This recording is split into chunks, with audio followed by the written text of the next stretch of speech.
Frank followed the same routine every night. Market rounds, camera checks, silent watch. At 65, retired, just trying to make ends meet. No one knew that beneath those hands lay 25 years of Special Forces experience. Welcome to the Human Stories. Before we begin this powerful story of hidden strength and quiet heroism, tell me in the comments where you're watching from today, and if you believe stories like this need to be remembered. Hit that subscribe button and help us make sure they are. The SuperMart in the Riverside district would quiet down after midnight. Neon lights illuminated the dark streets. Fluorescent lamps inside cast light through empty corridors. Frank Morrison loved this silence. He had been working here for 2 years, night shift, 10 p.m. to 6 a.m. Alone, he couldn't work day shifts anymore due to his age. His reflexes had slowed down. His legs ached. At least that's what he thought. Market manager Jana had hesitated when hiring him. "You're 65, Mr. Morrison. This job is for young men. Do you think you can handle it?" Frank had just smiled then. "I just need to protect the store. Right, I can do that." What Jana didn't know was the truth beneath the word retired on Frank's resume. It said, retired security personnel. But it didn't say, British Special Air Service, 1978 to 2003. 127 operations.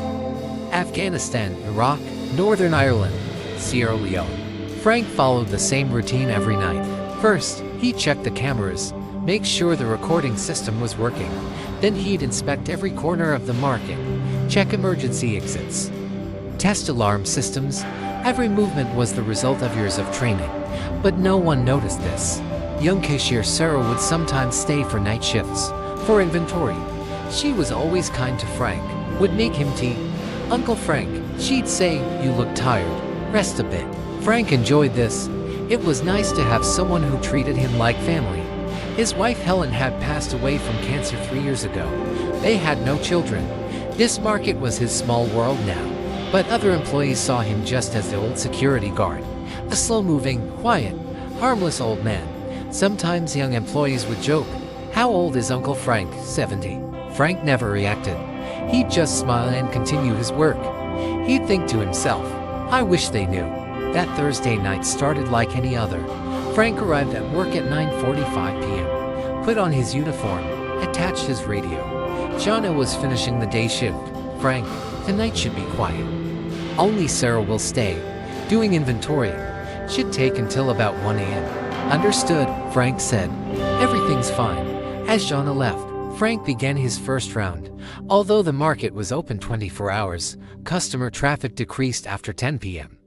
Usually people working late hours would come: hospital staff, taxi drivers, nightclub workers. Frank went to the camera room. 6 monitors showed every corner of the market.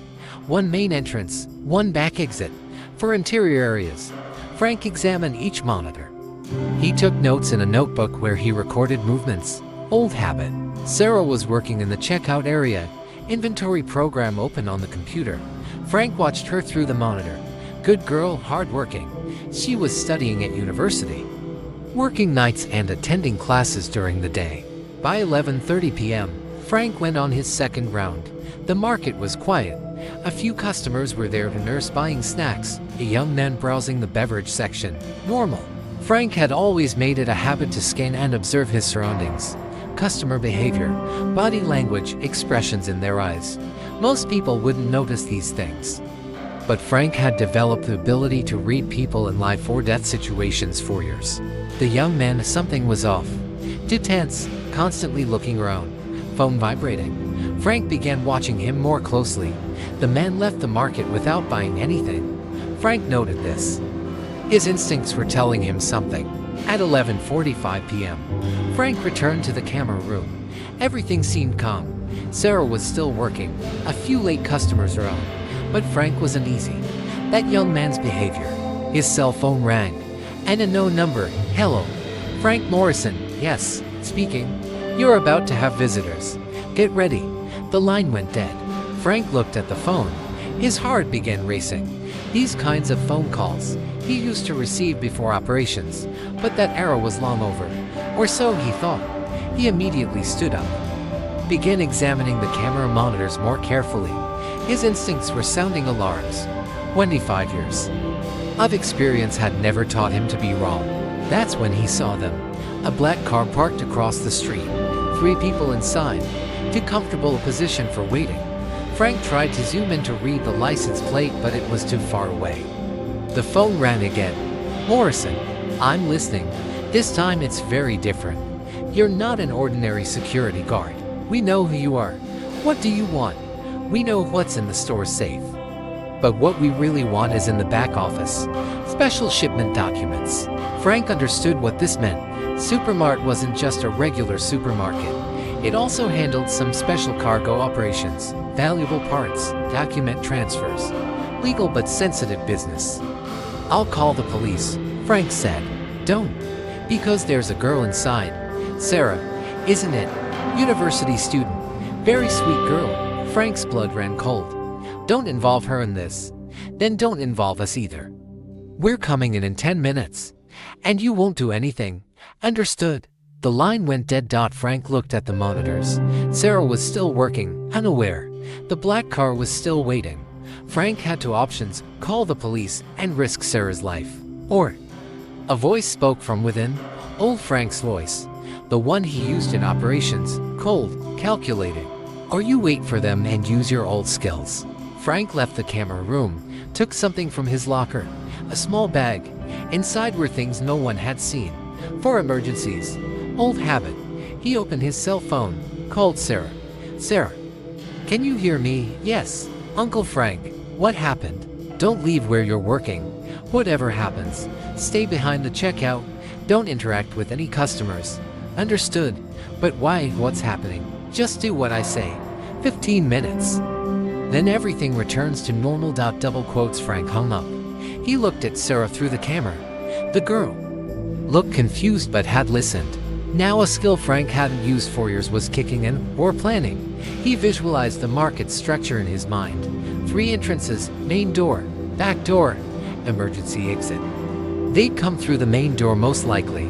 They said 3 people. Frank took a small device from his bag, an old radio receiver.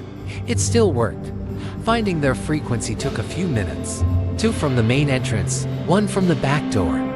Take the old man lightly. He's just a security guard. Frank smiled. They had said take lightly. He took something else from his bag. A black, small box. GPS tracking device. He determined their car's location. Then he took out the other materials. Most were illegal things. But Frank kept these for emergencies. No one knew. This was no longer an ordinary robbery. These were professionals. And they knew Frank's real identity. At 11:55 p.m., he saw them moving. 3 masked men. 1 going toward the back door, 2 approaching the main entrance. Frank opened his radio. Instead of calling police, he connected to a special frequency. He still had old contacts. Bravo 7 to Yankee 2. Emergency. A few seconds later came the reply, Yankee 2. We're here. What's the situation? 3 armed subjects at Riverside SuperMart. Civilian inside. Need intervention. Team 10 minutes away. Can you hold? I can hold. Yankee 2, you're confirmed. Good luck. Frank turned off the radio. 10 minutes. He needed to protect Sarah and himself for 10 minutes. He turned off the main lights in the market. Emergency lights stayed on, but the environment became dim. Advantage for Frank, he was used to moving in darkness. The first man entered through the back door. Frank watched him on camera. He looked professional, tactical movement, checking corners, holding his weapon correctly. But there was something this man didn't know. He hadn't spent 25 years in the SAS. Frank went to the 2nd floor, using the stairs quietly. Moving from upstairs was more advantageous. The other 2 entered through the main door. Now all 3 were inside. Sarah, stay behind the checkout. Frank shouted. One of the men heard Frank's voice. Find the old man. Silence him. Frank smiled. They were still calling him the old man. He caught the first man in the electronics section. Frank quietly came down from upstairs, approached from behind. 25 years of experience kicked in. He neutralized the man with a single move. No sound. Before the man passed out, He looked at Frank's face. There was surprise in his eyes. Frank took the man's weapon and radio. Now the men remained. He listened to conversations on the radio. Jake, answer. I think there's a problem. The old man disappeared. How is this possible? He's just a security guard. Frank smiled. They still didn't understand. The second man was in the food section. Frank approached him differently. He hid using the shelves. Cut off the man's route. This time there was sound. The man noticed Frank. Tried to draw his weapon, but Frank was faster. Much faster. The second man was also on the ground, conscious but unable to move. The third man's voice came over the radio. What the hell is going on? Where are you both? Frank took the radio. Answered, your friends are a bit busy. Silence. Then, who are you? I'm just an old security guard, Frank said. But you misjudged me. The third man had panicked. Frank could tell from the radio his breathing had quickened. There was stress in his voice. Look, old man, if you just give us the money. You don't want money, Frank said. You want documents. But which documents? There was silence for a while. Then the man spoke. You're not a normal security guard. No, I'm not. Frank checked the cameras. The third man was approaching the office section. Where Sarah was. Sarah, hide under the checkout without making a sound. Frank shouted. Frank moved toward the office section. This time would be different. There was no chance for the man to harm Sarah. When he entered through the office door, the man was trying to take Sarah hostage. But Sarah had done what Frank said. She had hidden under the checkout. When the man saw Frank, he pointed his weapon at him. Stop. Don't come closer. No problem, Frank said calmly. Let's just talk. Who do you think you are? Frank took another step closer. I'm Frank Morrison. I served 25 years in the British Special Air Service. I carried out 127 operations. I worked in 48 countries. Now I'm retired and I just want peace. The man's eyes widened. Sass, yes. This is impossible. You're just a security guard. Frank smiled. Both can be true at the same time. At that moment the door opened and police special team entered. The team Frank had called had arrived. Drop the weapon.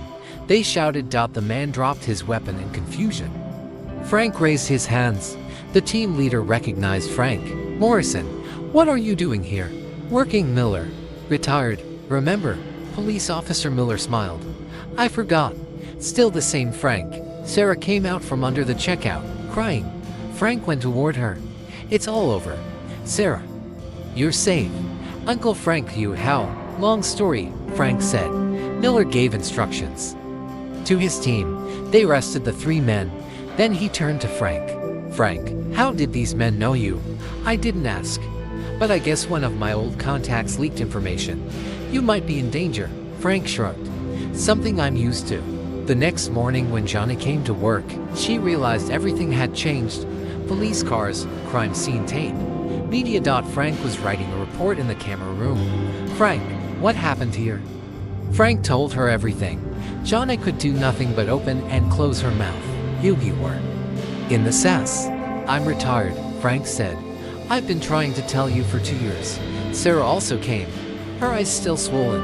Uncle Frank, are you a real hero? Frank smiled. No, Sarah. I'm just an old security guard. But none of them saw him that way anymore. Frank's life changed from that day on. Local newspapers wrote the story, Retired SAS Operator Prevents Supermarket Robbery. Frank didn't like this. He just wanted peace. But his co-workers now treated him differently. With respect. With admiration. Some asked him questions. Wanted to hear his stories. Frank wouldn't answer most of them. It's in the past, he'd say. Week later, Johnny came to his office. Frank, I have an offer for you. Security manager position. Salary increase. Day shift. Your own team. Frank thought, thank you, Johnny. But I like the night shift. It's quiet. Johnny smiled. I knew you'd say that. Frank continued his same routine every night. Same rounds, same checks, same camera monitoring. The only difference was no one ignored him anymore. One night Sarah asked him, Uncle Frank, if you did such dangerous work, why do you work here? Frank thought. Because Sarah. sometimes the greatest peace is found in ordinary jobs. I fought so many countries, experienced many things. Now I just want to be normal. But you're not normal, Frank smiled. Maybe no one is normal. Maybe everyone has a secret side. Sarah thought about this. You mean anyone could actually be a secret hero? Exactly. 2 months later, Frank was still working the night shift at the same market. Same uniform, same routine, same silence. But now that silence was different. When people looked at him, they didn't just see an old security guard. They saw someone they knew. Someone who protected them. While chatting with Sarah at night, Frank told her, "You know, Sarah, my greatest achievement was protecting you that night. More important than all operations, all medals." Sarah smiled. "Why?"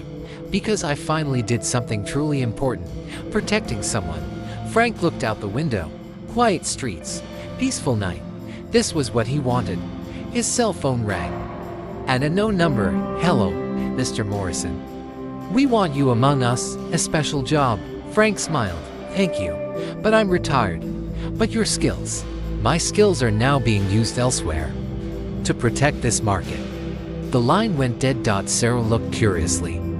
"Who's calling?" "Old life," Frank said. "But I chose my new life." And so Frank Morrison continued to remain as the market's night watchman. Because sometimes the greatest heroes serve in the most ordinary places, in the quietest way. No one knows his complete story. But everyone knows this: where Frank Morrison is, everyone is safe. So I ask you, have you ever met someone like Frank?